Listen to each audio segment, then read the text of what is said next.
Hello friends, welcome to my YouTube channel study सुपे 5.0 पर। आज हम टेस्ट सीरीज का मॉक टेस्ट करेंगे। Top 10 question. चलिए करते हैं। फर्स्ट क्वेश्चन हम लास्ट तक बने रहिएगा जरूर। कह रहा है 7/12 के इकाई भिन्नों का योग क्या होगा। देखिए दूसरा क्वेश्चन क्या कह रहा है, एक परिमेय संख्या का अंश इसके हर से 10 कम है। एक कोई परिमेय संख्या है जिसका अंश जो है इसके हर से 10 कम है। यदि अंश में 12 की वृद्धि की जाए तो हर में 5 की कमी की जाती है, तो प्राप्त संख्या 5/4 है। परिमेय संख्या ज्ञात कीजिए। चलिए देखते हैं दूसरा क्वेश्चन। एक परिमेय संख्या का अंश इसके हर से 10 कम है। एक परिमेय संख्या है जिसका अंश जो है हर से 10 कम है। यदि अंश में 12 की वृद्धि की जाती है तथा हर में 5 की कमी की जाती है तो प्राप्त संख्या 5/4 है। परिमेय संख्या ज्ञात कीजिए। चलिए इस क्वेश्चन को बनाते हैं। कह रहा है परिमेय संख्या का अंश जो है इसके हर से 10 कम है। तो मान लिया कि हर जो है हर मान लिया हमने x है, तो इसका अंश कितना होगा। इसका अंश जो है हर से 10 कम है। हर से 10 कम है तो इससे 10 कम क्या हो जाएगा, x माइनस 10। तो परिमेय संख्या क्या होता है, अंश बटा हर। तो मेरा अंश ये है और हर ये है, तो अंश बटा हर ये मेरा परिमेय संख्या आया। अब कह रहा है इसके आगे यदि अंश में 12 की वृद्धि की जाती है। ये अंश है, इसमें हम 12 की वृद्धि करते हैं। फिर कह रहा है तथा हर में 5 की कमी की जाती है। हर जो है इसमें 5 की कमी की जाती है तो प्राप्त संख्या 5/4 है। प्राप्त संख्या जो है 5/4 है। तो अब हम इसको बनाएंगे तो परिमेय संख्या ज्ञात कीजिए। अभी इसमें x का मान निकालेंगे तो देखिए x प्लस 2 हो जाएगा। 10 माइनस 10 और 12 को जोड़ेंगे तो प्लस 2। x माइनस 5 का x माइनस 5/4। अब 4 में इससे गुना होगा तो ये आ जाएगा 4x प्लस 4 दूनी 8। 5 में इससे गुना होगा 5x माइनस 5 से तो 25। अब देखिए ये 4x को इधर भेजेंगे तो 5x में से 4x जाएगा, x हो जाएगा और 25 इधर जाएगा तो प्लस हो जाएगा। तो प्लस 25 और 8 जोड़ेंगे तो 33 आ जाएगा। यानी x का मान मेरा 33 हो गया। मेरा ओरिजिनल क्या था, ओरिजिनल भिन्न जो था x माइनस 10 था और x था। तो x का मान 33 और अंश यानी कि हर का मान 33 हो गया और x का मान 33 माइनस 10 यानी 33 में से 10 गया 23/33। ये आ गया आपका ऑप्शन नंबर सी, ये इसका सही आंसर है। चलिए अब तीसरा क्वेश्चन करते हैं। कह रहा है यदि a का मान 0 से 9 के बीच है और संख्या 3, 4, 8, 7, 1, 9, 1, 3, 11 से विभाज्य है तो a का मान ज्ञात करना है। अगर ये संख्या 11 से पूरी तरह विभाज्य है तो a का मान ज्ञात करना है और a का जो मान है 0 से 9 के बीच है। चलिए इसे बनाते हैं। देखिए संख्या ये है 3, 4, 8, 7, 1, 9, 1, 3। 11 से विभाज्यता के नियम है कि पहला एक अंक लिए, फिर एक अंक बीच करके दूसरा लेंगे, फिर एक अंक बीच करके तीसरा लेंगे, फिर एक अंक बीच करके चौथा लेंगे और फिर ये ऊपर वाला फिर दूसरा उठाएंगे, एक अंक बीच करके ये लेंगे, फिर उसके बाद ये, फिर उसके बाद ये। ऐसे ही एक एक अंक बीच करके लेते हैं। उसके बाद जो बचा वो लेते हैं। दोनों को जोड़कर उसका अंतर या तो 0 आना चाहिए या 11 का गुना जाना चाहिए। चलिए अब जोड़ कर देखते हैं। 3 और 8, 8 3 11, 11 1 12, 12 में a जोड़ेंगे तो 12 प्लस a। फिर अब इस वाला को जोड़ते हैं। 4 और 7 11, 11 और 9 20, 20 और 3 23। अब इन दोनों का अंतर जो 0 आना चाहिए, नहीं तो 11 का गुणज। तो इन दोनों का अंतर करेंगे तो डेफिनेटली बड़ा जो होगा 23 ही होगा, क्योंकि a का मान 0 से 9 के बीच में ही होगा।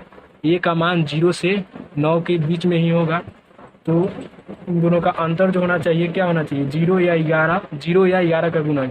इन दोनों का अंतर जो आना चाहिए 0 या 11 के 11 का गुना जाना चाहिए। चलिए इन दोनों का अंतर निकालते हैं। 23 में से आप 12 में से 12 प्लस 1 को घटाइएगा तो 23 माइनस 12 और ये माइनस 1। 23 में से 12 जाएगा तो क्या हो जाएगा, 3 में से 2 जाएगा 1, 2 में से 1 जाएगा 11 माइनस 1, यानी कि ए का मान आप 0 रख सकते हैं। ए का मान अगर आप 0 रखेंगे तो ये संख्या विभाज्य हो जाएगा, क्योंकि ए का मान अगर आप 0 रखेंगे तो 11 माइनस 0 यानी कि 11 माइनस 0 तो बराबर 11 आएगा। तो 11 जो है 11 से 11 का गुणज है, इसलिए आप ए का मान 0 रखिएगा तो आपका ऑप्शन बी 2 सही होगा। आप बाकी ऑप्शन भी चेक कर लीजिए। अगर ए के जगह पर आप 3 रखिएगा तो 11 माइनस 3 8 हो जाएगा, जो 11 का गुणज नहीं है, तो ये ऑप्शन भी गलत है। अगर ए का मान आप 7 रखिएगा 11 माइनस 7 तो ये 4 हो जाएगा, तो 11 माइनस 7 4 हो जाएगा, जो 11 का गुणज नहीं है, तो ये भी गलती है। 11 का मान अगर ए की जगह पर आप 1 रखिएगा तो 11 माइनस 1 10 हो जाएगा, जो 11 का गुणज नहीं है, तो ये भी ऑप्शन गलत है। यानी केवल आपका ऑप्शन नंबर 2 सही है, जो 11 ए का मान आप 0 रखिएगा तो 11 माइनस 0 11 से गुणज 11 माइनस 0 बराबर 11 आ जाएगा, जो 11 का गुणज है। ये ऑप्शन नंबर बी। चलिए अब तीसरा क्वेश्चन करते हैं। सबसे बड़ी 4 अंकों की संख्या कौन सी है जो 15, 32 और 48 द्वारा पूरी तरह भाज्य है, मतलब भाग लग जाएगा पूरी तरह से। 4 अंकों की सबसे बड़ी संख्या 15, 32 और 48 से, तीनों से भाग लगना चाहिए। इस तरह का क्वेश्चन बनाने के लिए जो भी दिया होता है 15, 32 और 48, इस सब का लघुत्तम निकाला जाता है, एलसीएम निकाला जाता है। 15, 32 और 48, इसका ट्रिक, एलसीएम निकालने का ट्रिक जो है, एलसीएम निकालने का ट्रिक जो इसमें से सबसे बड़ा कौन है, 48 है। सबसे बड़ा 48 है। अब 48 का आप गुणनखंड कर लीजिए। 48 का आप गुणनखंड कीजिएगा तो आएगा, देखिए 48 का गुणनखंड 2 गुने 2 गुने 2, 2 दूनी 4, 4 दूनी 8 और 6 48, 48 2 गुने 3 आएगा। ये 48 का गुणनखंड आएगा। अब इसमें से टेक लीजिए 48, तो इसको गुना कीजिएगा तो आ जाएगा। अब 32 लाना है आपको, तो 2 दूनी 4, 4 दूनी 8, 8 दूनी 16। अब 32 ले आने के लिए 2 और होना चाहिए, तब 16 दूनी 32 होगा, तो 2 से गुना कर देंगे। हमें 15 ले आना है, तो 1 3 हो जाएगा। अब 3 के अलावा अब क्या चाहिए, 5 और चाहिए, तभी 15 होगा। तो 1 3 है, 1 और 5 चाहिए, तो हम इसे 5 से गुना कर देंगे।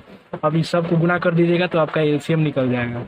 सबको गुना कर दीजिए। 2 दूनी 4, 4 दूनी 8, 8 दूनी 16, 16 दूनी 32, 32 दिया 96, 96 में आप 5 से गुना कीजिएगा तो 6 5 30, 9 5 45, 3 48, 480 आपका एलसीएम आ जाएगा। अब ये 480 जो आपका एलसीएम आया, 480 में सबसे बड़ी 4 अंकों की कह रहा है, तो 4 अंकों की सबसे बड़ी संख्या 9999 होता है। अब इसमें 480 से आप भाग दीजिए। 480 से भाग दीजिएगा तो 2 बार में लगेगा। पहले 2 बार में लगाएंगे तो 0, 8 दूनी 16, 4 दूनी 8 1 9, फिर ये 9, 9 में से 6 गया 3 39, फिर ये 9 उतर जाएगा। अब ये शेष रह जाएगा, एक अंक उतारे तो यहाँ पे 0 हो जाएगा। 399 शेष बच रहा है। अब जो शेष बचता है इसमें घटा देंगे, शेष बच रहा है तो घटा देंगे, तो ये संख्या क्या हो जाएगा, विभाज्य हो जाएगा। 480 से 20 बार में कट जाएगा। जो शेष बच रहा है उसे घटा देने पर, तो 9999, इसमें से 399 घटा देंगे तो क्या बचेगा, 9600। ये 9600 जो है 4080 से विभाज्य हो जाएगा। और ये 15, 32, 48 से भी सबसे बड़ी संख्या होगी 4 अंकों की, जो ये तीनों से विभाज्य हो जाएगा। तो इसका आंसर 9600 हो जाएगा, ऑप्शन नंबर 3। चलिए अब अगला क्वेश्चन करते हैं।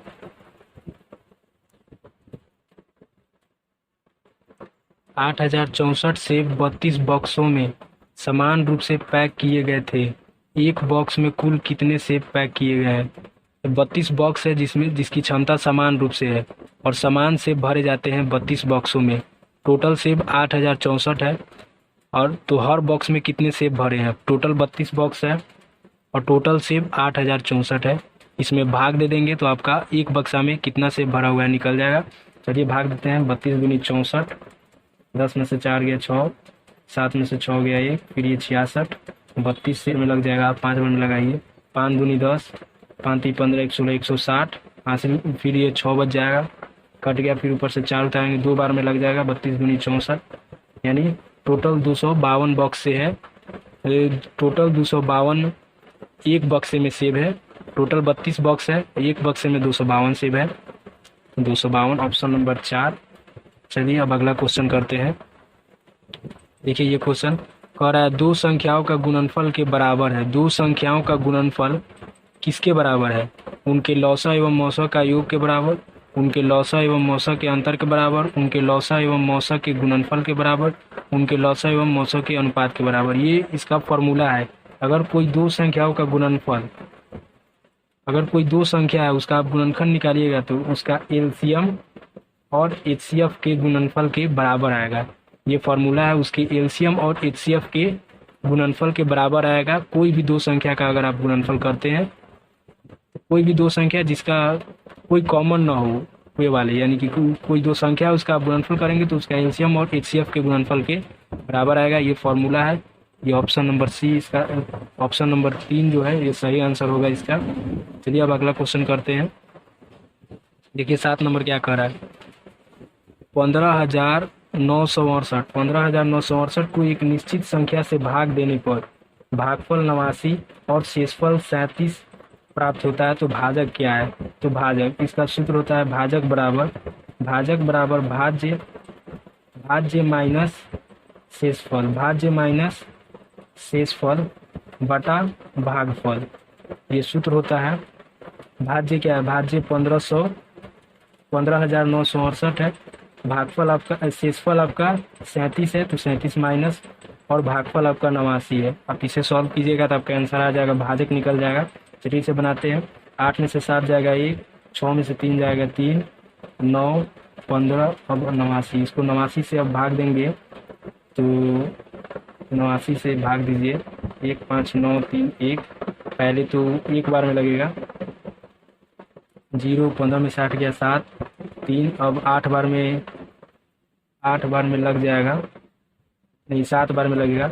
8 सत्ते 56 के 6, और 9 सत्ते 63 के 3, हाथ में 6, 8 सत्ते 56, 56 आ 6, 56 आ 6 62, 13 में से 6 गया 7, ये 9 हो जाएगा, 9 में से 2 जाएगा 7, ये कट जाएगा, फिर ये 1, फिर ये 8 बार में लग जाएगा, 9 बार में लगेगा, 9 9 1।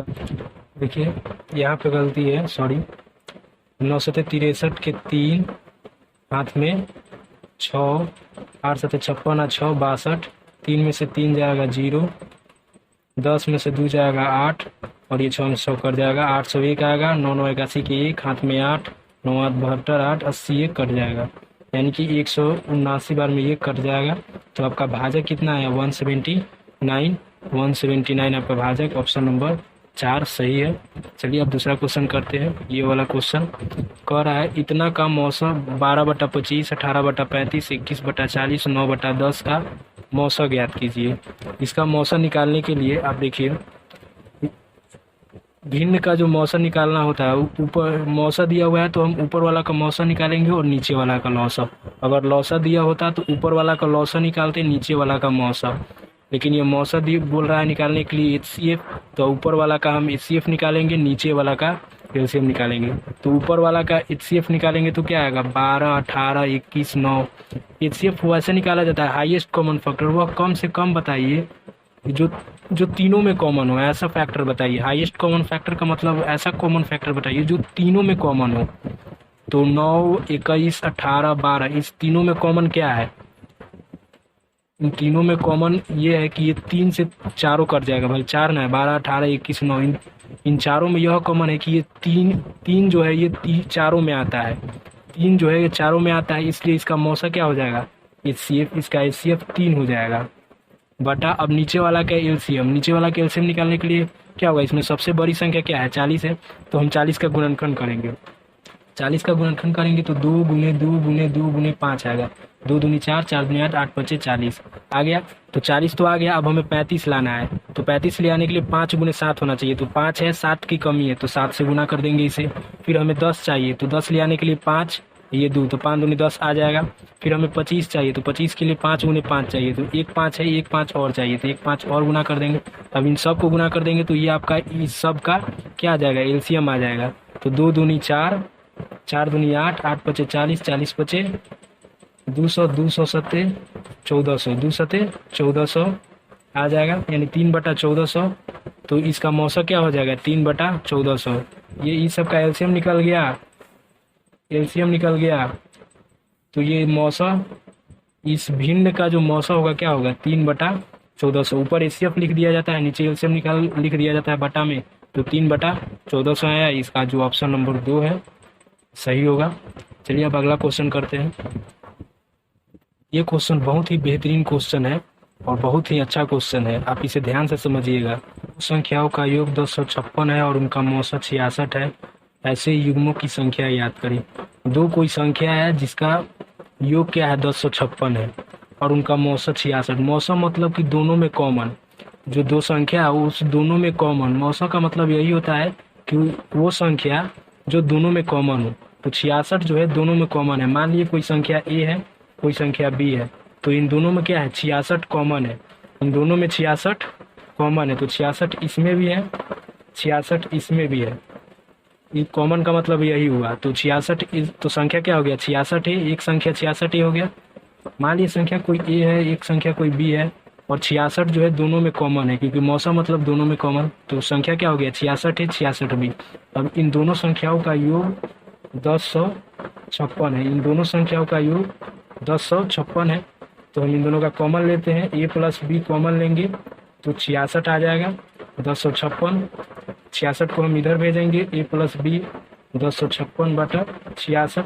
इसे काटेंगे तो एक बार पहले एक बार में लगेगा, फिर 15 में से 6 गया 9, फिर 9 में से 6 गया 3 39, फिर 6, फिर 6 बार में लगेगा, फिर 6 बार में यानी 16 बार में कट जाएगा। ए प्लस बी का मान 16। अब ये 16 जो आएगा ना, ए और बी, ए प्लस बी का मान जो 16 आया, अब हमें ऐसा दो संख्या लेना है जिसको जोड़ने पर 16 आए। उन दोनों में कोई कॉमन नहीं होना चाहिए, क्योंकि ए प्लस बी बराबर 16 और इन दोनों में कोई कॉमन नहीं होना चाहिए, क्योंकि तो ए प्लस बी क्या होगी सहभाज्य संख्या होगी, दोनों में कोई कॉमन नहीं होना चाहिए। तो ए प्लस बी बराबर 16 और दोनों में कोई कॉमन नहीं होना चाहिए, ऐसा दो संख्या हम लेते हैं। तो पहला संख्या क्या हो सकता है 1 और 15, इन दोनों में कोई कॉमन नहीं है, जोड़ेंगे तो 16 भी आ जाएगा।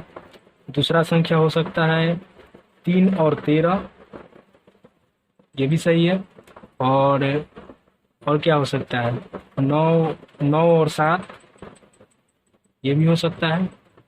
और एक और होगा 5 और 11, 5 और 11, यही सिर्फ 4 संख्या होगी। इस क्वेश्चन का आंसर 4 होगा, जो 4 पेयर बनेगा। ऐसा युग्म कितना बनेगा, ऐसा 4 युग्म बनेगा जिसके जोड़ने पर आपको ए और बी का मान ऐसा होगा, जिसको आप जोड़िएगा तो 16 आएगा। और इस ए और बी का यहाँ पे मान धरिएगा तो ये दो संख्या निकलेगी, जिसको आप जोड़िएगा तो 1056 आएगा। आप मान धर के देख लीजिए। 66 ए का मान ए है, 1 है, तो 66 गुने 1 करेंगे तो 66 प्लस, फिर बी के जगह पर 15 रखेंगे तो 66 गुने 15। अब गुना कीजिए, 15 छक्का 90, हाथ में 9, 15 छक्का 90 या 9 99। अब इन दोनों को जोड़िएगा तो 1056 आएगा। 0 6 9 6 15 9 1 10, 1056 आ गया। 1056 आ गया, यानी कि ये सही है। बाकी अपना चेक कर लीजिएगा, ये केवल 4 पेयर बनेगी ऐसे, इसलिए 9 का आंसर 2 हो जाएगा। अब पेयर 4 बनेगा। अब अगला क्वेश्चन 10 नंबर करते हैं। कह रहा है 1/3%, 4/5 और 0.25 में से सबसे बड़ा कौन है। ऐसी संख्या को सीधा अच्छा तरीका है बनाने के लिए डेसिमल में सबको कन्वर्ट कर लीजिए। 1/3%, 1/3% का मतलब 1/300, ठीक। 4/5 और 0.25, ये तो डेसिमल में है, इसको डेसिमल में बदलेंगे तो क्या आएगा, पहले 300 में हम 1 से भाग देंगे, 1 से भाग तो लगेगा नहीं, पहले दशमलव देंगे तो 1 0, फिर भी नहीं लगेगा तो 1 यहाँ पे 0 देंगे, 1 यहाँ पे 0 देंगे, अभी भी नहीं लगेगा तो 1 0 यहाँ पे देंगे, 1 0 यहाँ पे देंगे, अब लग जाएगा। 30 से 3 बार में लगाएंगे तो 900, 0 0 10 में से 9 गया 1, फिर 1000 आ गया, फिर अब ये 3, फिर 3 बार में लगते चला जाएगा। यानी कि इसका जो दशमलव रूप आएगा 0.0003 डॉट डॉट करके आएगा। इसका जो डेसिमल रूप आएगा 0.8 आएगा। इसका डेसिमल दिया हुआ है 0.25। इसमें से सबसे बड़ा कौन है, सबसे बड़ा ये है 0.8, सबसे बड़ा यही है। तो इसका आंसर क्या हो जाएगा, इसका आंसर हो जाएगा 4/5। ऑप्शन नंबर 1 इसका सही आंसर है। ऐसे ही क्वेश्चन डेली मॉक टेस्ट लगाने के लिए मेरे चैनल को सब्सक्राइब कर लीजिए। मॉक टेस्ट इसी वीडियो पर, इसी चैनल पर हम मॉक टेस्ट डालेंगे टेस्ट सीरीज का। क्वेश्चन के साथ, सॉल्यूशन के साथ। अगर मेरे चैनल पर नए हैं तो सब्सक्राइब कर लीजिए। Thank you.